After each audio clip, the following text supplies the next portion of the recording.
The girl who doesn't eat comes to Jimmy's each day at the same time. You'll be filling a tray of cannoli, and there she is, crouched by the case, her face pressed up against the glass. You mix sugar and ricotta, wipe your hands on your apron, all the while watching her. She is thin, almost fleshless, her olive skin drawn tight against bone. Even so, kneeling there, she is Botticelli beautiful, with dark curls and a full mouth. You don't move as her eyes take in the racks of tiramisu and macaroons, revealing what she likes by where her gaze lingers. Sometimes her breath leaves puffs on the glass, and you think, Angel. But there are fingerprints too, faint whirls you find later when you Windex the glass. Finally, you ask, Can I help you, miss? The way you would anyone, you hope. Her eyes rise slowly. Your heart moves, resettles in a different place. Just looking, she always says, her voice soft as if she's down the street at Bova's, browsing silver. Then she stands, stepping back and running her tongue over dry lips. You turn to another customer, conscious of Jimmy in the back. When you look again, the girl is gone. Until tomorrow, when she pulling biscotti from the oven, and the bakery is filling with the nutty scent.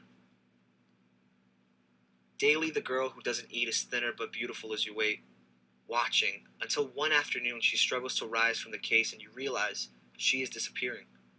You see ribs through her blouse, her clavicle, the bones of her jaw. That night you lie awake in the hot, still air. When you do sleep, you dream of sparrows that gather on the stone steps of the park at lunchtime. In the bakery the next morning you fill a box with things she likes. One sweet after another, you begin to feel better. You hum, licking chocolate from your fingers. That's right, you will feed the girl who doesn't eat. You are ready when she comes, catching her before she kneels.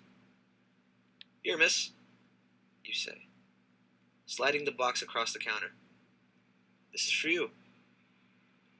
The girl stares at the string-tied package. It has everything you love, you tell her. Lobster tails and babas. Couple of half-moons. Take it, please. You push the box closer, her fingers touch one side, yours the other. The pulse at her neck throbs. No, she says. I can't, She pulls back her hand, looks at you as if she's trapped. This is a nice place, she says. Then she is gone, the door banging closed behind her. You hide the box behind the cakes, and when you leave you take it with you. It's not good stealing. But that night when you lay in bed letting one of the babas dissolve in your mouth, you realize all this really belongs to the girl who doesn't eat. Not to Jimmy, anyway. She has earned it. The next afternoon, the girl does not appear, which doesn't surprise you. You hate yourself. Waiting, but she never shows up. On the third night, you're leaving Jimmy's after work when from the street you spot her at Carducci's. The girl stands apart from the espresso drinkers, holding a basket of Pizzelli. She brings the wafers to her nose, and you inhale anisette with her. You are dizzy, there on the dirty sidewalk, not knowing whose longing you are feeling. Yours or hers?